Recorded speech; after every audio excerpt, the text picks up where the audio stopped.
کیا آپ کی کوئی اولاد نہیں، یا آپ کی اولاد آپ کی آنکھوں کی ٹھنڈک نہیں؟ یہ تو ہو نہیں سکتا کہ آپ کسی کی اولاد نہ ہو، کہ یہ بھی تو ہو سکتا ہے کہ یہ جو آپ کی زندگی جو کہ در حقیقت آپ کی نہیں ہے، خدا کی امانت ہے، آپ کو پیاری ہی نہ ہو۔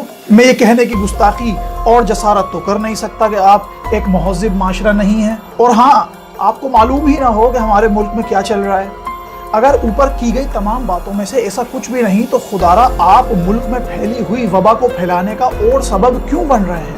خدا کا واسطہ یہ زندگی آپ کی نہیں بلکہ خدا کی امانت ہے، اور اس کی حفاظت کرنا عین ثواب کا کام ہے اور خدا کو راضی کرنا ہی ہے۔ رب العالمین کا اپنے کلام پاک سورہ بقرہ میں خود فرمانا ہے وَلَا تُلْقُوا بِأَيْدِيكُمْ إِلَى التَّهْلُكَةِ، اور اپنے آپ کو ہلاکت میں نہ ڈالو۔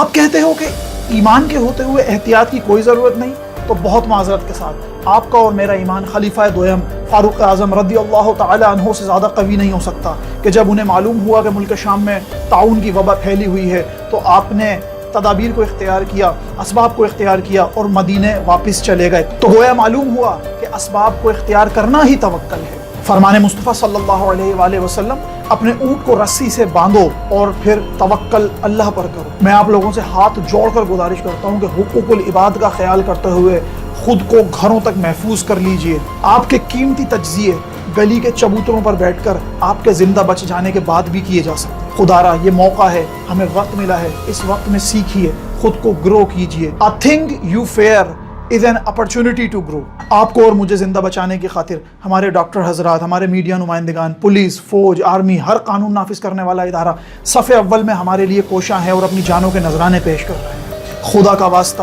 ان کا ہی کچھ سوچیں، اپنی حکومت کا ساتھ دیں، حکومت کے بتائے ہوئے طریقوں پر عمل کریں، 20 سیکنڈ تک اپنے ہاتھ دھوئیں، صفائی کا خیال رکھیں، سوشل ڈسٹینسز رکھیں، ایک دوسرے سے میل جول کم کر دیں، خود کو گھروں تک محفوظ کر لیجئے۔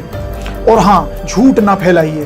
یہ جو آپ لوگ واٹس ایپ اور سوشل میڈیا پر جو جھوٹ اور خوف اور پینک پھیلا رہے ہیں، خدارا اس سے خود بھی بچیں اور دوسروں کو بھی بچائیں۔ یہ کرونا وائرس سے زیادہ ہمارے لیے خطرہ ہو سکتا ہے۔ اگر آپ احتیاطی تدابیر پر عمل کر رہے ہیں، حکومت کا ساتھ دے رہے ہیں، حکومت کے بتائے ہوئے طریقوں پر عمل کر رہے ہیں، خود کو گھروں تک محفوظ کر کے رکھے ہوئے ہیں، تو یقین جانیے قوی امکان ہے کہ آپ اس وبا سے محفوظ رہیں گے۔ تو خدارا خوف و ہراس نہ پھیلائیں اور دوسروں کو بھی اس سے محفوظ رکھیے۔ توبہ استغفار کیجئے، نماز قائم کیجئے، اپنے گناہوں سے توبہ کیجئے، جتنا ممکن ہو سکے زکوٰۃ کی ادائیگی کو یقینی بنائیے، دوسروں کی مدد کیجئے، سیفٹی پریکاشنز پر عمل کیجئے۔ مجھے بھی خصوصی دعاؤں میں یاد رکھیے گا۔ اللہ ہمارا حامی و ناصر۔